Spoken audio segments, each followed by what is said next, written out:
예, 오늘 서울신문 2025년도 10월 23일자 기사예요. 참 캄보디아 사건이 참 기가 막히네요.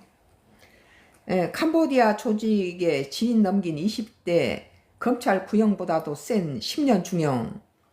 대부분 이 재판에서는 검찰이 세게 하면은 판사는 그것에 한 3분의 1쯤 축소시키거나 더 낮은 판결을 내린 게 그게 관행인데, 이번에는 검사가 제시한 것보다 더 1년 더 무거운 중형을 때렸다고 그래요. 얼마나 질이 악독하면 이렇겠습니까? 오늘 지인이 20일 동안 감금됐다가 구출, 재판부, 전신 신체 고통 가늠 안 돼. 사기 범행, 오늘 지금 서울신문 2025년도 10월 23일자 기사인데요. 사기 범행 제안을 거부했다는 이유로 지인을 캄보디아의 보이스피싱 범죄 조직에 넘긴 20대 일당에게 법원이 검찰 구형보다 센 중형을 선고했다. 이제 캄보디아 가면 사람 죽이고 그 사람 팔아서 돈이 될 수 있다, 이런 것을 이 폭력배가 생각한 거죠. 이 서울중앙지법 형사합의 29부 부장판사 엄기표 판사는 20일 국외 이송 유인 등의 혐의로 구속 기소된 박모 26시와 김모 27시에게 각각 징역 5년과 3년 6개월 선고를 했다.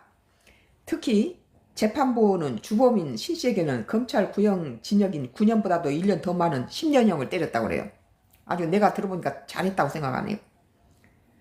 신씨는 등은 지난 1월 지인인 A씨에게 수입차 관련 사기 범행을 제안했다가 이를 거부하자 손해가 발생했다며 6,500만 원의 상당의 부담을 채무를 갚으라고 A씨를 협박했다. 자기 사기에 거부했다는 이유로 6,500만 원을 갖다 거부하지 않았으면 지가 돈을 벌었을 텐데, 그것 때문에 손해를 봤으니까 6,500만 원을 갖다 물으라고 이제 그런 거예요.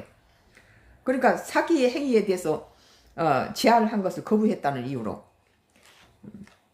이 A씨라는 사람은 상당히 성실하고 정직한 사람 같아요.